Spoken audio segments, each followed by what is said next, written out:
Usually ప్రెగ్నెన్సీస్‌లో మనము కొంచెం mood తక్కువగా ఉండడము, క్రాంకీగా ఉండడము ఇవన్నీ చూస్తూ ఉంటాం ప్రెగ్నెంట్ విమెన్స్‌లో.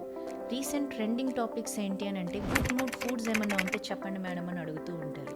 గుడ్ మూడ్‌కి కావాల్సింది మన బ్రెయిన్‌లో ఒక చిన్న కెమికల్ ఉంటుంది సెరటోనిన్ అనేసి. అంటే హ్యాపీ పీపుల్‌లో చలాకీగా ఉండే వాళ్ళలో ఈ సెరటోనిన్ లెవెల్స్ అనేది కాసింత ఎక్కువగా ఉంటుంది. అందుకని వాళ్ళ మూడ్ ఎప్పుడు కొంచెం ఎలేటెడ్‌గా ఉంటుందనమాట. ఈ లెవెల్స్ బ్రెయిన్‌లో తక్కువైనప్పుడు లో మూడ్ ఉంటుంది. దీనికి ఫుడ్స్ అంటూ ఏమీ ఉండదు. దానికి కావాల్సిన రా మెటీరియల్ ఇద్దాం యాజ్ ఆఫ్ నౌ. సెరటోనిన్ అంటే ఈ సెరటోనిన్‌కి సప్లై చేసే raw materials are rich in proteins అనమాట. ప్రోటీన్స్ అనేవి మనకి పల్సెస్‌లోను, లెగ్యూమ్స్‌లోను ఎక్కువగా ఉంటుంది అండ్ మీట్‌లో ఎక్కువగా ఉంటుంది. Fish meats and all. It gives a very good mood. And vitamin B12 అంటే బి కాంప్లెక్స్‌కి సంబంధించిన వైటమిన్స్ అన్నీ కూడాను ఆ ఫ్రూట్స్ మనం ఎక్కువ కన్జ్యూమ్ చేసినట్టయితే our moods will be better. Like bananas and avocados you can